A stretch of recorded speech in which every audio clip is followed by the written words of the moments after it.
Professora Dulce Batista, é uma honra recebê-la aqui no nosso projeto de celebração dos 60 anos da nossa Faculdade de Ciência da Informação.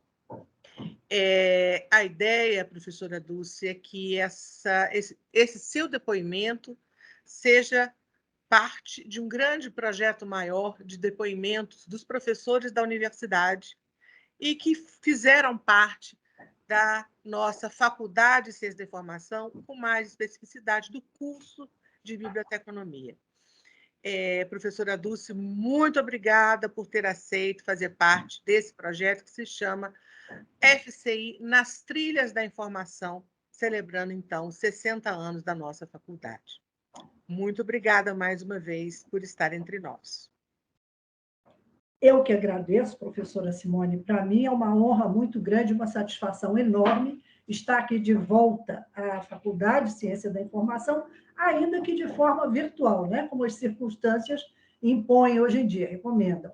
Mas eu quero, primeiramente, agradecer muito esse convite aí para fazer parte desse evento, desse diálogo comemorativo, por assim dizer, né, que tem toda a razão de ser, 60 anos do curso de Biblioteconomia, não é brincadeira, é um curso que tem praticamente a mesma idade de Brasília, né? E para mim é uma alegria muito grande fazer parte dessa comemoração de alguma maneira. Então, quero agradecer na sua pessoa, pessoa da professora Simone, né? E de toda a equipe que está organizando esse evento, essa comemoração, esse marco aí inteiramente justificado e merecido, né? Eu quero agradecer à equipe, a professora Simone em particular, por estar aqui presente hoje, participando também dessa comemoração.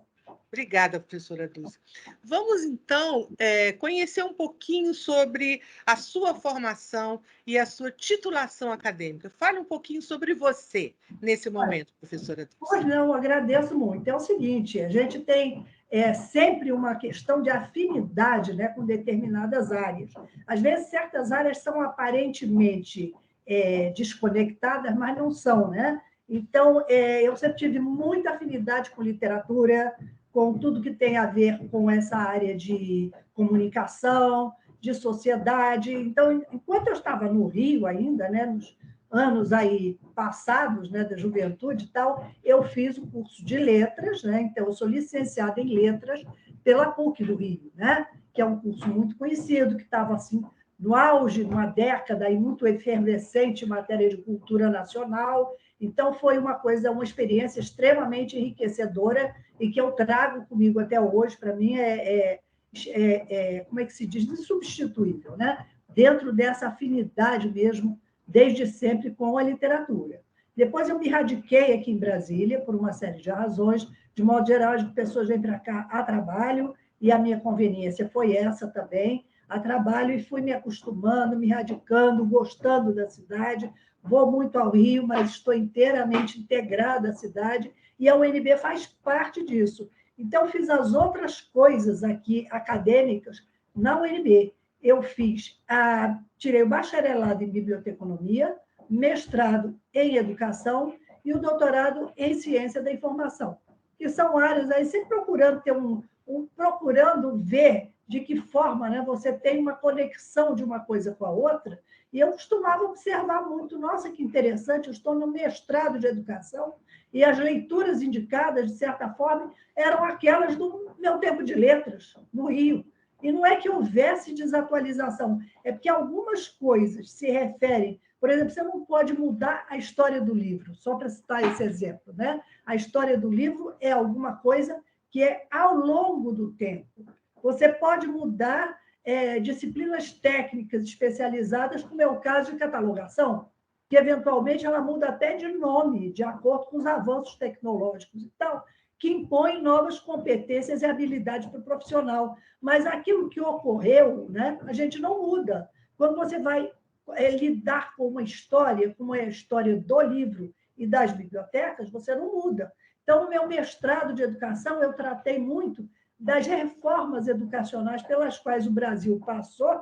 Então, o que se pode fazer hoje é ou tentar os avanços, buscar os avanços necessários que a sociedade brasileira requer, mas não se pode mudar aquilo que ocorreu. Então, há uma diferença, né, dentro daquilo que você tem, que vai armazenando, acumulando conhecimento numa determinada área, e aquilo que essa área vai te fornecer, vai como é que se diz, proporcionar como subsídio para as outras que a gente vai aprendendo, ingressando nelas e vai vendo que, de alguma forma, elas apresentam conexões interessantes. Então, eu fiz isso. A graduação, muitas pessoas me disseram que eu deveria entrar direto no mestrado, porque eu já tinha uma graduação no Rio e tal, mas, como eu disse, eu não gosto de pegar o bonde andando, são coisas que têm uma relação e tal, mas tem as suas especificidades, então fiquei muito feliz, inclusive, né, de ter feito o curso de graduação e sair com bacharel em biblioteconomia. Aí voltei às minhas leituras de educação, lá fiz eu mestrado em educação. E, no fim, já integrado ao mercado de trabalho nessa área de biblioteca e ciência da informação, eu fiz o doutorado em ciência da informação. Aí, com muito orgulho, com os professores excelentes, um momento ótimo, aí na FCI, aprendi bastante, muita leitura interessante, e mostrando sempre para nós que a única constante são as mudanças. A gente tem que estar preparado o tempo todo para as mudanças que estão em curso e que ainda vêm por aí. Então, professora Dulce, vamos lá. Você inicia na literatura, vai para a educação e finaliza não, e retoma uma história na biblioteconomia. O que fez você fazer esse caminho assim, meio tortuoso, mas finalizando na biblioteconomia? Justamente, não foi nem um pouco linear. Eu devo reconhecer, essa minha trajetória foi tudo menos linear. Mas acontece que a biblioteconomia, por te dar contato com informação, com leitura, com conhecimento, com cultura, também, como eu lhe disse, me atraiu sempre muito. Mas eu era leiga no assunto. Eu não sabia exatamente no que isso ia se transformar, né? E o que me motivou a entrar justamente foi um convite que eu tive na época para integrar o projeto de implementação da Biblioteca Nacional de Agricultura. Eu entrei ali como leiga no que diz respeito aos processos técnicos. Eu estava ainda presa àquele estereótipo, né? Porque realmente eu, como estudante da PUC no Rio, eu frequentava a biblioteca, mas era para sentar, ler, consultar os livros, como as pessoas em geral fazem, né? E aí eu percebi que havia uma dinâmica totalmente diferente, né? A biblioteca passava, naquele momento, a assumir características de sistema de informação. Eu preciso dizer que, naquele momento, ali, no começo da década de 80 e tal, aquilo era o que havia de mais avançado em matéria de biblioteca. Hoje, não seria. Mas, naquele momento, né, as coisas, os processos estavam começando a ser automatizados, estava começando a ver o funcionamento da biblioteca em rede, né? E isso tudo configurava aquilo que se entende por sistema. O sistema é alguma coisa coordenada. Então, havia todo um sistema de informação agrícola, cuja unidade central era justamente a Biblioteca Nacional de Agricultura. Como é que eu entrei lá? Eu entrei lá como tradutora de documentos técnicos de interesse do projeto. Eventualmente também como intérprete, né? Porque havia muita consultoria internacional, pessoal vindo de outros países, fosse da FAO, propriamente dito, né? Porque é a Organização das Nações Unidas voltada para a agricultura e alimentação, fosse da França, da Alemanha. Então, havia uma quantidade, uma turma de consultorias internacionais muito grande e que demandava, né, porque todo esse pessoal produzia documento técnico para ensinar como é que deveria funcionar um sistema de informação de documentação agrícola. Então, isso tudo me mostrou que o sistema de informação, originalmente entendido como biblioteca, o nome era esse, Biblioteca Nacional de Agricultura, tinha um funcionamento muito mais dinâmico, né, do que aparentemente sugere o nome biblioteca. E assim sendo, ele cria, né, possibilidades interessantes de atuação profissional. Isso me atraiu muito, né? Eu comecei com essa coisa da tradução dos documentos técnicos, Depois passei também a traduzir folha de entrada, que é uma coisa que acho que nem existe hoje, né? Você tem o formulário pronto ali na tela do computador, mas naquele tempo você tinha folhas de entrada, que eram, para serem preenchidas, eram formulários referentes a cada documento, a cada publicação que entrava, que ingressava no sistema. Então, os bibliotecários e bibliotecárias ali, que ali trabalhavam, tinham como função, ali no setor de análise especificamente, né? Porque o sistema tem tudo, tem análise, tem legislação, tem catalogação, tem uma série de coisas, mas ali no setor onde eu fui alocada, né, tratava-se de preencher formulários com todas as informações, todos os dados referentes a cada publicação que ali entrava. E essas publicações, essas folhas de entrada, iam alimentar uma base de dados que estava sendo criada, quer dizer, ela existia no âmbito da FAO, internacional, mas aqui ela estava começando a ser implementada, que era uma base de dados internacional chamada AGRIS, Sistema Internacional de Informação sobre Agricultura. Então, isso tudo me mostrou, assim, me abriu para mim uma espécie de mundo novo, porque você tinha toda uma circulação de informação entre países em desenvolvimento, né? São países onde a agricultura ainda é um carro forte da economia, e esses países, trocando informações, contribuíam mutuamente, isso era o ideal do sistema, né? Para a troca de informação, o intercâmbio de informação, e, com isso, o desenvolvimento do país, de cada um desses países integrantes do sistema.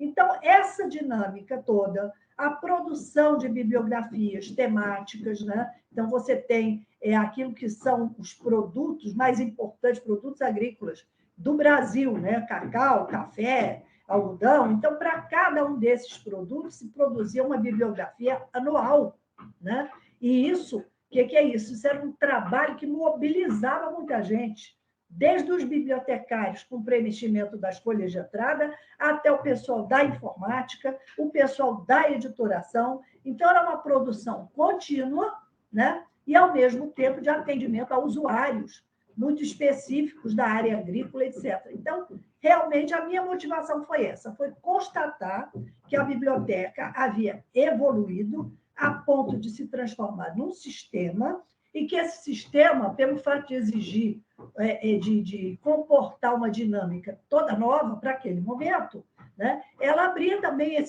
também possibilidade de atuação profissional muito interessantes, muito diversificadas, né, que não tinham nada a ver com a atitude passiva do bibliotecário que estaria aguardando que o usuário entrasse na biblioteca e pedisse alguma coisa. Então, professora Dulce, que a senhora foi conquistada pela a dinamicidade da informação, do serviço da informação. Que interessante. Agora, nos conte um pouquinho dessa sua história como professora do curso de biblioteconomia. Quais foram as disciplinas? Qual foi, assim, aquela... que o professor sempre gosta de uma área específica, ou se dedica mais para uma área, não é? Nós tivemos muito juntas aí em vários momentos no curso de biblioteconomia. Conta um pouquinho sobre a sua vivência como professora, junto com seus colegas, com as disciplinas que você ministrou lá na biblioteconomia. Conte um pouquinho sobre a sua vivência acadêmica.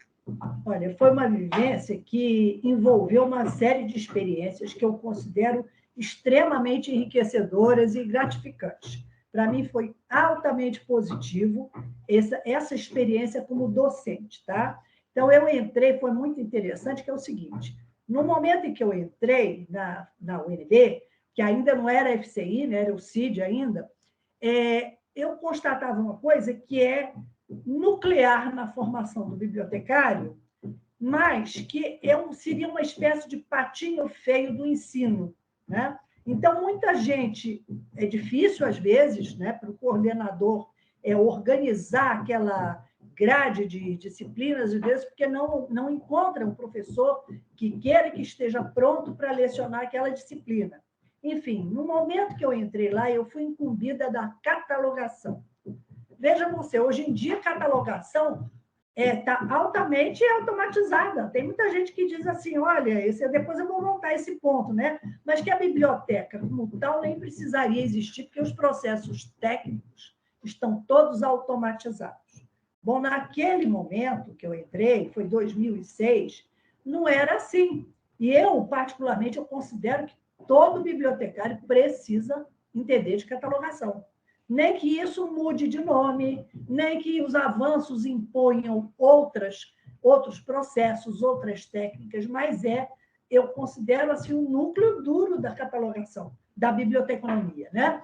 Então, por quê? Porque o bibliotecário tem que estar absolutamente ciente, ele tem que ter intimidade, eu diria isso, com o acervo que ele está cadastrando, para fazer parte do seu sistema, seja lá qual for. Então, naquele momento, agora, o ensino tem um paradoxo, exatamente por isso. Porque, como é uma disciplina muito aplicada, muito calcada na prática, ela é alimentada por uma teoria muito bem feita, consistente e tal, mas ela precisa de prática. Então, o grande desafio do professor numa hora dessas é unir teoria com prática, né? Então, naquele momento, o CID, a FCI de hoje, não dispunha dos laboratórios que dispõe hoje, né? Então, isso é um passo, é um processo lento de buscar recursos, de buscar capacitação tecnológica, de instalar laboratórios, estabelecer prioridades e tal. Então, eu caí de paraquedas na catalogação, certo? Sem esse aparato ainda devidamente resolvido. E eu, por outro lado, eu sempre achei, eu acho que muita gente concorda comigo, que a biblioteca, a BCE, ela tem que também ter uma função de laboratório do curso de biblioteconomia. Ele não pode ser um curso assim, teórico, em que tudo é falado, é escrito e tal, mas não é experimentado. Por quê? Porque essa é uma profissão de caráter muito técnico, não tem como fugir disso. Então, realmente, o grande desafio foi, como eu disse, a experiência foi, no conjunto, extremamente gratificante, certo? Mas apresentou uma série de desafios. Um dos desafios foi esse, principal, de unir teoria com prática. Então, por exemplo, cada vez que eu agendava, combinava de levar os alunos, porque eu disse, não é possível, não é, que numa aula de catalogação eu tenha 40 alunos aqui ouvindo blá, blá, blá. Não é isso. Né? A gente tem que informar, tem que levar uma leitura, tem que discutir, mas tem que colocar a mão na massa. Então, íamos para a biblioteca, devidamente agendados, conversados, pessoal da análise, com a maior boa vontade do mundo, e às vezes me parecia que estava tudo pronto, né? Quer dizer, olha, está pronto aqui para os alunos praticarem com o Pérgamo, né? Que é o programa lá, o sistema adotado da biblioteca. Muito bem. Aí nós chegávamos lá, não tinha nada disso pronto. Não é pelo contrário, a maior boa vontade do mundo dos bibliotecários e tudo, mas havia um entrave, uma coisa qualquer que impedia que os alunos se sentassem. Depois foi criada uma sala para isso, né? Uma sala de treinamento, já vi isso funcionando, os laboratórios, como eu disse, mas aquela coisa in loco, ao vivo, em cores, na real, era dificílimo. Então, o professor de catalogação tem que se virar pelo avesso para não ficar uma aula de cunho prático, real, mão na massa, e virar uma coisa de só conversa, falação. Não é possível. Então, houve uma certa dificuldade com isso, que não foi exclusivamente minha. Acredito que outros professores tenham passado por essa situação também. Aí, o que acontecia? Os alunos viam, né, aos grupinhos em volta de cada computador ali, como que os bibliotecários punham em prática todas as fases ali do cadastramento de cada documento, né? E a gente sabe que é um fluxo ininterrupto. Então, tem uma mesa lá no setor de análise que vai quase até o teto de tanto documento que chega. É o fluxo como é que se diz, da entrada dos documentos na biblioteca, né? Então, por razões ainda que nunca ficaram muito claras, mas era excelente a receptividade dos bibliotecários, muito boa vontade, os alunos chegavam, iam cada grupinho para um canto para assistir o bibliotecário fazer. Mas ele não tinha oportunidade de botar a mão na massa, como eu disse. Eu acho que isso fez muita falta, né? Agora, por outro lado, tinha uma coisa que me fascinava, que eu sempre gostei muito de ver, que foi uma parte assim, muito enriquecedora para mim e muito compensadora, né, dessa experiência toda, é quando eu percebi o entusiasmo do aluno diante de cada descoberta que ele fazia com o curso. Nessas mesmas idas à biblioteca, né, por conta da catalogação, de ver lá o cadastramento dos documentos e tal, o aluno ficava quietinho, de repente olhava para a bibliotecária e dizia assim: ah, então isso é o processamento técnico da informação. E a bibliotecária respondia que sim, e eu percebia que ele ficava fascinado com aquilo, porque não se tratava mais de preencher fichinha, não tinha mais trabalho manual, né? E tem um fascínio da palavra da tecnologia, da TI. Nossa, você abre uma tela e já está tudo ali pronto, né? Agora, eu acho que compete aí exatamente ao profissional perceber que não se trata de copiar só. Ele já vai encontrar uma parte pronta que a tecnologia resolveu, mas tem uma outra parte ali que é o foco no usuário a partir daquele público, daquele tipo de biblioteca, o que ele vai precisar acrescentar ou não. Então, tem toda uma contribuição que o professor, que é exclusiva, no meu entender, exclusiva do profissional, tá? Da pessoa. Então, eu achava extremamente gratificante, apesar de todas as dificuldades, quando eu percebia que o aluno ficava entusiasmado, né, com as descobertas que ele fazia. Então, isso para mim é tudo que o professor quer, né? Então, eu lidei com essa... Concorda, Simone? A senhora foi, né, coordenadora do curso de biblioteconomia. Exatamente. Durante isso aí, longo tempo. Foi coordenadora da pós-graduação da FCI. Exatamente. E recentemente lançou um livro sobre análise de informação. Conta para a gente essas experiências, porque é uma evolução tremenda, né? Tremenda, exatamente. Eu tive uma sorte enorme, porque eu considero assim um marco. No momento em que eu peguei a coordenação da Bíblia, foi um marco dessa época, foi a que as matrículas passaram a ser feitas pela internet. Isso foi um espetáculo, porque eu não tive nenhuma participação nisso, eu ganhei isso de presente, né? Quando eu entrei na coordenação, meu Deus de misericórdia, como será esse processo de matrícula? Porque cabe ao coordenador, né, como diz a própria palavra, coordenar esse processo de modo que todo mundo fique bem, satisfeito, feliz e contente com a disciplina que escolheu, né?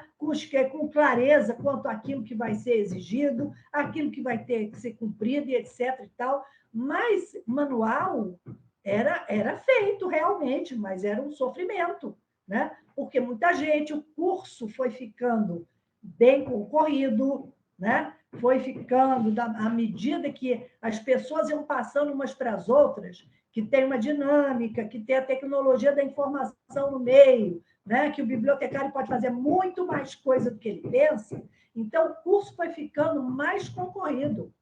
E aí o que você vê é que, na hora de fazer a matrícula, isso é um desafio para qualquer coordenação, para a coordenação, para a secretaria, para todo mundo.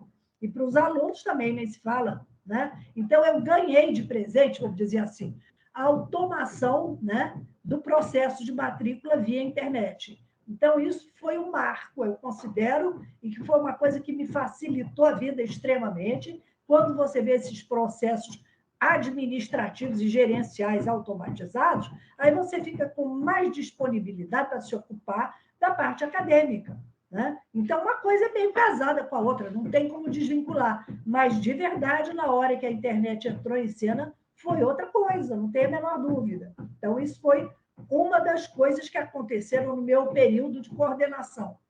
A outra coisa que foi eu dando aula de história do livro, que eu tenho verdadeira fascinação, né? Mas a história do livro é o contrário do processo técnico, né? Você tem que se virar, eu digo assim, que realmente é um extremo desafio em tornar atraente para o aluno uma disciplina que é mais uma narrativa do que outra coisa. História do livro e das bibliotecas. Você não tem como mudar essa história, você não tem como inventar coisa que não existiu. E, ao mesmo tempo, o passado, a evolução, ele interfere em tudo aquilo que está sendo feito hoje, né?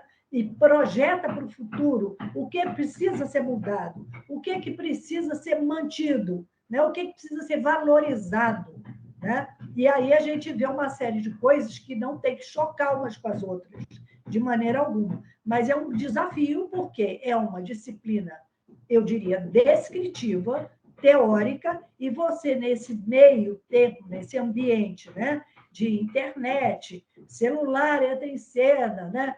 Todas essas coisas que você saiu da internet ponto zero para virar para a internet ponto 2 aí das redes sociais, nesse longo processo de evolução, os desdobramentos todos, como que, de repente, você vai entrar numa matéria descritiva, né, teórica, de fundamentação, e vai tornar aquilo atraente. Então, sempre foi uma questão do desafio de aliar teoria com prática.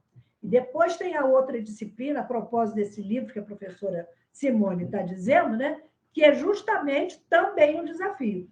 Pelo seguinte, porque a análise da informação é uma disciplina obrigatória, eu acho interessantíssimo, mas pouca bibliografia a respeito, a menos que a gente considere, como tem sido feito, né, que os conteúdos de indexação e linguagem documentária se aplicam. Bom, todas as disciplinas são interligadas, a interdisciplinaridade está aí para isso. Mas cada uma vai ter uma identidade, vamos dizer assim.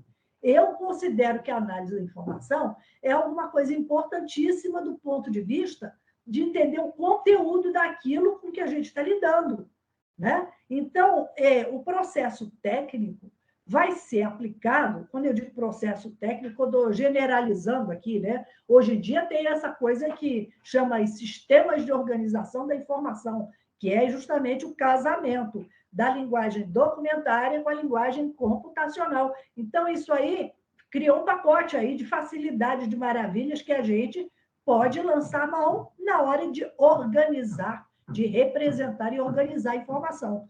Só que na análise da informação, que é, no meu entender, uma análise voltada mais ao conteúdo do que à forma, né? Você não tem referência, não tem bibliografia própria. Isso era me cobrado dos alunos. Eu não estou falando assim de opinião puramente pessoal, o que deveria ter e não ter. Os alunos me cobravam, mas aí caía naquela história de referências que estão presentes em outras disciplinas, né? Aí, não, mas isso é redundante, a gente já viu na indexação, na linguagem, enfim. A coisa é essa. Aí, o que eu percebi, né, é que eu tentei, eu digo, eu vou tentar dar alguma contribuição para essa disciplina, não é inventando a roda, não é nada disso, mas é tentando colocar um foco mais no conteúdo, porque o tratamento, o processamento está resolvido, entre aspas, né? Eu digo entre aspas porque está em constante mudança, em constante evolução. Mas, de qualquer maneira, existe uma percepção mais clara do que é indexação, do que é catalogação, o que essas linguagens documentárias hoje em dia significam, né? Até que ponto elas estão atendendo certas necessidades, até que ponto elas realmente estão casadas com as linguagens computacionais, isso está perfeito, né? A TI está aí para isso. Agora, o conteúdo. Não é que o bibliotecário tem que ser eclético, entender de tudo, mas ele tem que saber, ele tem que ter uma noção clara daquilo que está no documento com que ele está lidando. Porque senão se cria assim, uma alienação, né, entre o profissional e o trabalho que ele está exercendo. A gente vê na prática algumas coisas bem curiosas a esse respeito. Com né? certeza. Professora, então, justamente sobre essa questão que você mencionou agora, sobre a evolução da biblioteconomia, da biblioteca, qual seria para você, então, um fator que poderia fazer com que a nossa profissão, né, o curso, tivesse uma maior valorização dentro da sociedade? Olha, eu acho que uma coisa que é o seguinte: muito, eu até agradeço muito essa pergunta, viu, professora Simone, pelo seguinte, isso me dá a oportunidade de lembrar, toda vez que eu vejo a Epígrafe, tem um jornal aqui em Brasília, né, que é o jornal de maior circulação, que é lá o Correio Brasiliense, muito bem. Sem entrar nos méritos de quem gosta, de quem não gosta, mas tem uma epígrafe no jornal que é juntinho do expediente do jornal, que diz assim: na quarta parte nova, os campos ara, e se mais mundo houvera, lá chegara. O que é isso? É um verso de Camões, e que eu acho que o jornalista foi extremamente feliz ao estabelecer essa analogia. Por quê? Que quarta parte nova é essa? Né? A quarta parte nova que Camões se referiu era o Novo Mundo, o continente americano que estava sendo descoberto pelos navegadores ali na virada do século XV para o século XVI. Então, o que ele quer dizer, em resumo?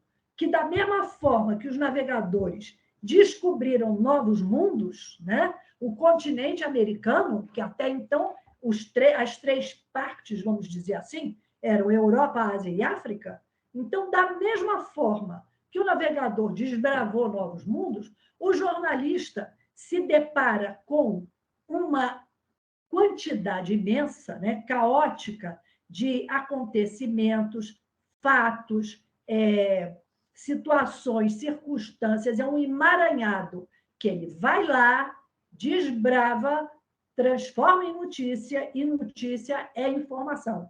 Ninguém tem dúvida que o jornalista é um profissional da informação. O que acontece? Você, com essa tecnologia de hoje, a gente está num lugar e sabe, em tempo real, o que está acontecendo do outro lado do mundo.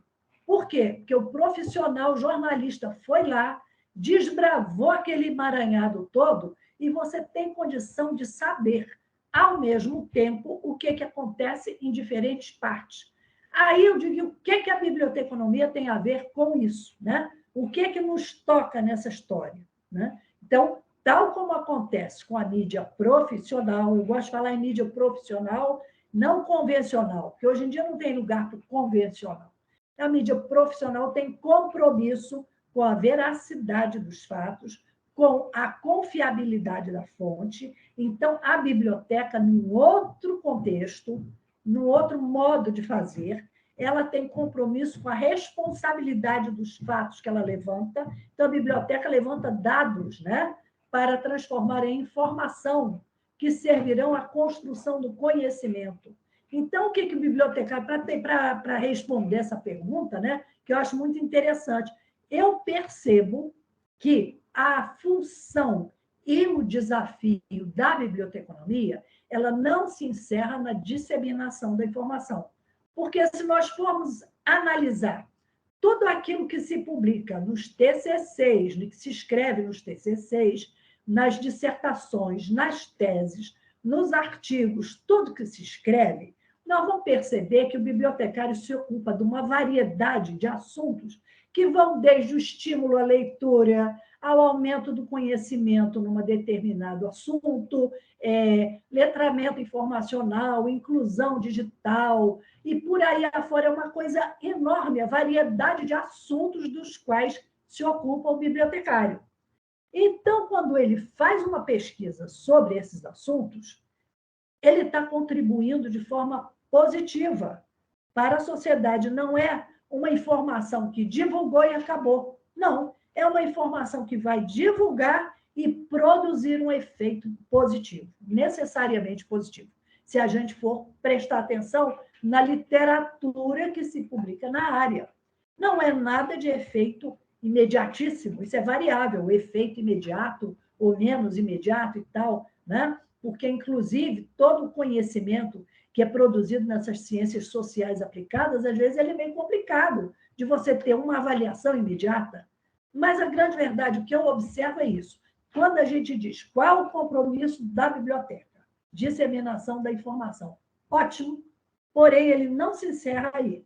E aí é que entra a questão da valorização, porque ele, ao se, como é que se diz, produzir um efeito positivo na sociedade, ele está colocando o profissional, ele está inserindo o profissional nesse contexto de informação digital, atual, se você perceber todas essas coisas, tá? E nós vamos entender que o compromisso também, sempre falo em compromisso e desafio, que nesse caso são as mesmas coisas, do bibliotecário não é só com a informação. Existe, assim, um fascínio com a história da informação, porque a informação nos remete à ideia de tecnologia, tá perfeito. Claro que a informação hoje não existe sem tecnologia, mas a biblioteca tem compromisso com informação, com educação e com cultura. Então, são esses três elementos que eu vejo como compromissos e desafio da bibliotecária e da biblioteca como instituição. Então, E sob o ponto de vista do curso de biblioteconomia, você foi sim, coordenadora, você sim, teve aí as queixas, as alegrias e as tristezas de uma sim. coordenação sobre a necessidade da formação do futuro bibliotecário. Como é que você enxerga o curso de biblioteconomia na atualidade? Olha, eu acho que é o seguinte: quando se diz que é o futuro, nós estamos. Qual o futuro que a gente prevê para a biblioteconomia? Não, esse futuro já está aí. De certa forma, já está aí. Então, a grande questão é nós entendermos, né? Nós decifrarmos esse futuro, que no momento eu acho que, pelo menos na realidade brasileira, é híbrido, né? Você não tem uma coisa que acabou com outra. Como dizia Humberto Eco, né? A bicicleta não acabou com as pernas. Você caminha com as pernas, anda de bicicleta, dirige um automóvel e voa de avião. Então, tem várias coisas que coexistem aí, né? E algumas caem em desuso e outras são aperfeiçoadas o tempo todo. Então, eu acho que, primeira coisa, o curso tem que ter, naturalmente, uma visão de TI, né? O nosso futuro está, o nosso presente, o nosso futuro está na tecnologia. Isso é indiscutível. Mas, ao mesmo tempo, eu acho que o bibliotecário, o curso tem que preparar também para uma visão de capacidade transformadora da biblioteca, seja essa que não for. A questão é que existem muitos tipos diferentes de biblioteca, então não é uma coisa uniforme e única que se aplique a tudo, né? Vai se aplicar à biblioteca pública igualmente para a biblioteca universitária? Não, são coisas muito diferentes. Então, são públicos diferentes, foco diferente, formas de atuação diferentes. Então, o bibliotecário, em primeiro lugar, ele tem que estar preparado para a mudança, para encarar a mudança, tem que estar preparado para a diversidade, tem que ter flexibilidade e acreditar na capacidade transformadora, né, do sistema de informação, seja ele rotulado do tipo que for de biblioteca. Ele tem que estar inserido na sociedade onde funciona. Esse sistema não pode estar divorciado. Digo isso em relação à biblioteca escolar, à biblioteca pública. Todos esses sistemas de informação, eles têm que estar inteiramente imersos dentro daquele ambiente em que atuam. Não pode estar divorciado disso. Então, Imbuído da capacidade de transformação. E todos esses mecanismos aí, todas as inovações, elas têm que incluir o bibliotecário. O bibliotecário tem que se compreender, se auto-justificar como um elemento integrante. Eu tenho uma certa relutância, por exemplo, em dizer que é informação e pronto, e acabou. Não, é informação, cultura e educação. Essas três coisas juntas. Porque, senão, a capacidade de interferência é relativa, porque o Google resolve. Se for a questão da informação, a internet resolve, o Google resolve, os aplicativos resolvem. É muito verdadeiro isso que a gente vê hoje, né? Que você tem uma biblioteca toda nas mãos. Você pode acessar, a partir do conforto da sua casa, ou seja lá de onde for, milhões de publicações, se o que você está querendo é o acesso à informação perfeito. Muito bem. Agora, eu diria que a biblioteca, enquanto conceito, seja lá física, remota, do lugar que for, ela tem que incluir ela tem que casar essas três coisas: informação, educação e cultura. Porque não é à toa que as bibliotecas estão tradicionalmente presentes nas universidades todas. Se não fosse a preocupação com educação e cultura, não teria biblioteca em universidade, né? Eu tive uma professora há muito tempo que foi integrante da minha banca de doutorado, e ela era egressa da Faculdade de Educação, saudosa professora Clélia Capanema. E ela me dizia com maior tranquilidade que ela achava que, e ela não era da área, imagine, ela achava que uma escola, que uma universidade devia ser uma biblioteca cercada de todos os cursos. Isso num tempo, obviamente, não tinha internet, não tinha, entendeu? Mas, naquele momento, ela me dizia isso, que a biblioteca não devia ser... A biblioteca, ela passa a ser a integradora, né? Exatamente, ela tem uma função integradora. A TI, vamos só realçar essa questão, a TI é importante, mas para nós é o I, né? Porque as tecnologias mudam e o I, que é informação, continua presente em qualquer tipo de documento. Exatamente. Seja ele um vídeo, a capa de uma revista, essa nossa entrevista será um documento que fará parte, né, da história da FCI. Quer dizer, então, na verdade, a informação no processo que ela estiver, no formato que ela estiver, ela permanece. O que muda é a tecnologia e o formato. Então, a ideia dessa integração da informação como educação, como cultura, e o estímulo a que o bibliotecário seja um transformador. Isso é uma palavra muito bacana, professora Dulce. Eu acho fundamental, porque nós não temos, como hoje nós temos patente, né, flagrante ali, a convivência, a coexistência da biblioteca com a indústria da informação. São duas coisas diferentes, mas precisam estar integradas. A biblioteca não pode ignorar, de maneira nenhuma, aquilo que a indústria da informação proporciona. Muito bem, mas não pode parar por aí. Por que ela faz uso da tecnologia? Ela tem que pretender algum tipo de transformação. E eu digo por causa disso, por causa dos textos que a gente vê. Tudo que a gente vê em matéria de tese, dissertação, de artigo e tudo, é visando algum tipo de transformação. Então, não tem dúvida que não se esgota na disseminação da informação. Tá? E agora, um aspecto, vamos dizer, afetivo aqui dentro do seu coração. Que fato lhe marcou dentro da faculdade, seja você como aluna, que você foi aluna da graduação, do doutorado, depois se tornou professora, foi coordenadora da graduação, da pós, e uma grande professora que os alunos sempre a elogiam, né, seu trabalho, e depois agora fechando com o seu livro sobre análise de informação. Então, você tem uma grande trajetória. Cite para a gente algum exemplo afetivo da sua memória, seja como aluna, seja como professor. Olha, são muitos fatos interessantes, viu? No dia a dia, eu tive a honra fiquei muito orgulhosa na época, né, de ser chamada para ser oradora de turma na formatura, na graduação. Então, foi uma coisa muito interessante, que me deixou muito gratificada, né? Um discurso de 7 minutos, que era tudo bem cronometrado e tal, mas foi um motivo de muito orgulho e de muita felicidade mesmo, né? Porque foi, na realidade, acabei representando ali o grupo que estava se formando naquele momento. Então, isso foi muito gratificante. Como professora, como eu já disse, eu só tive motivo de satisfação.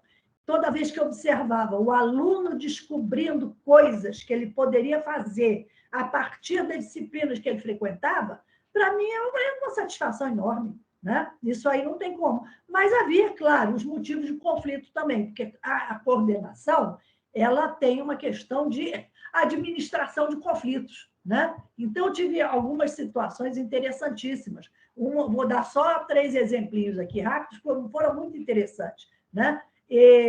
Tinha um aluno que ele se sentiu, vamos dizer assim, de férias antes da hora, e ele estava para se formar. Eu acho que ele fez uns cálculos meio equivocados e tal, e aí se considerou de férias e foi embora, viajou.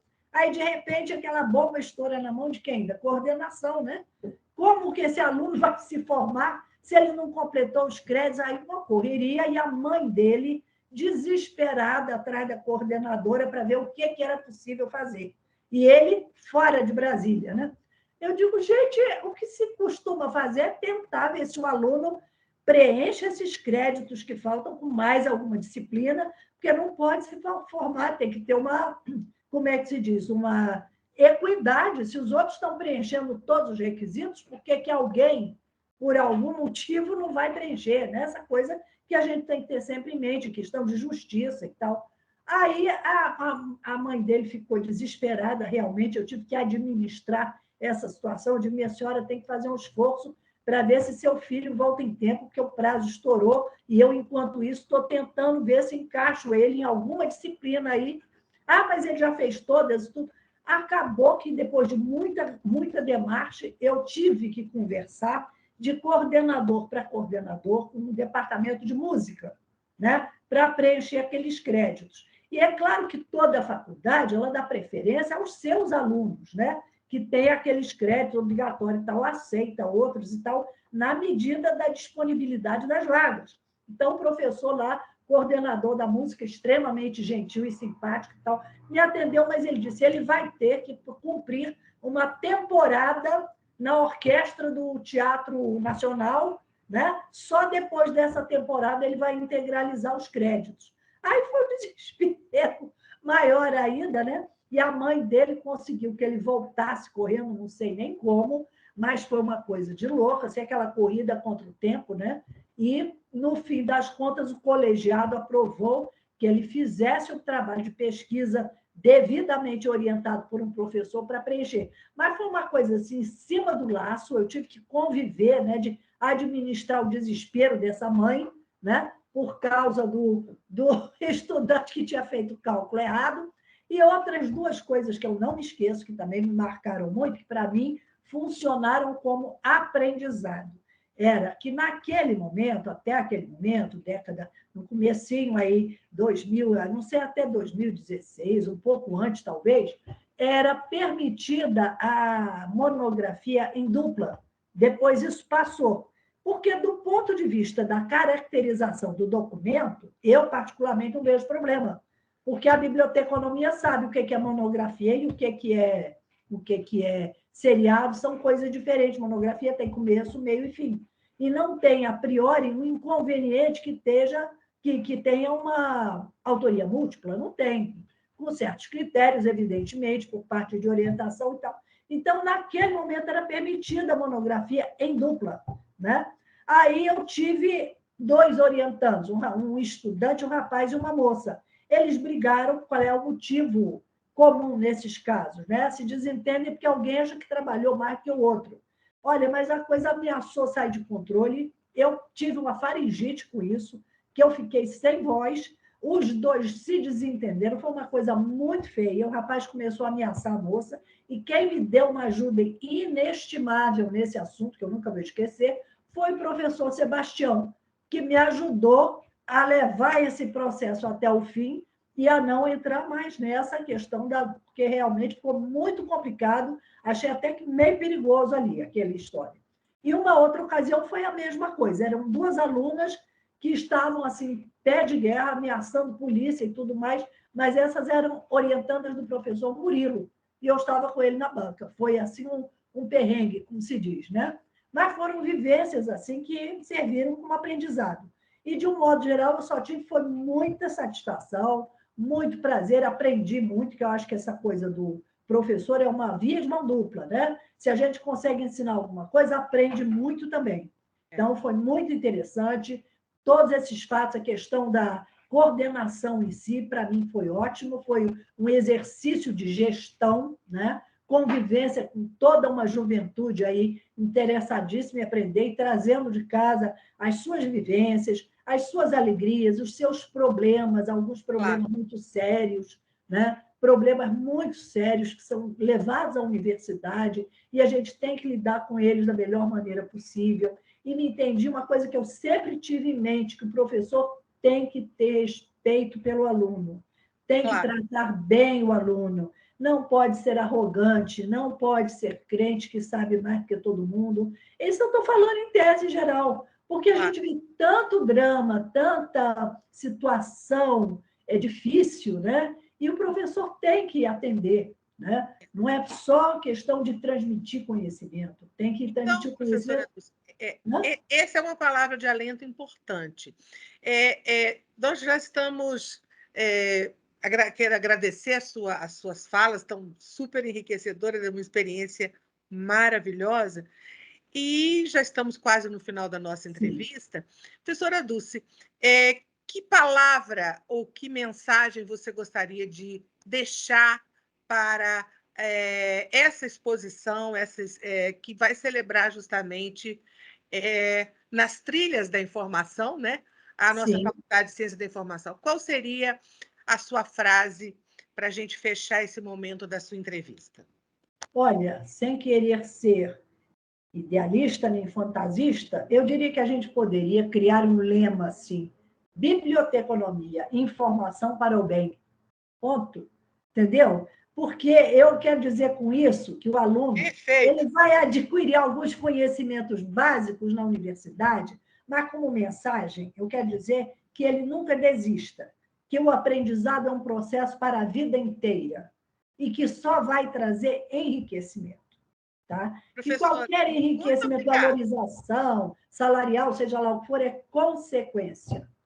Claro. Só isso. Então, o bom profissional sempre será valorizado. Essa é que é a verdade. Com certeza. E esse caráter transformador que você brilhantemente colocou, essas ideias de que não basta ser um profissional, ele tem que ser diversidade, transformação, né? E para o bem, preferencialmente. Justamente. Professora Dulce, então, finalizando, eu sou a professora Simone Bastos, aqui da Faculdade de Ciência da Informação, e queremos, mais uma vez, dizer a alegria de receber a professora Dulce Batista aqui no nosso vídeo com depoimento sobre a sua história, a história da FC. Professora Dulce, mais uma vez, muito obrigada. Eu que agradeço muito, foi pela excelente oportunidade aí, viu, de ter, de certa forma, aí, participando desse diálogo comemorativo, viu? Parabéns a todos que estão envolvidos na comemoração dos 60 anos do curso. Muito obrigada.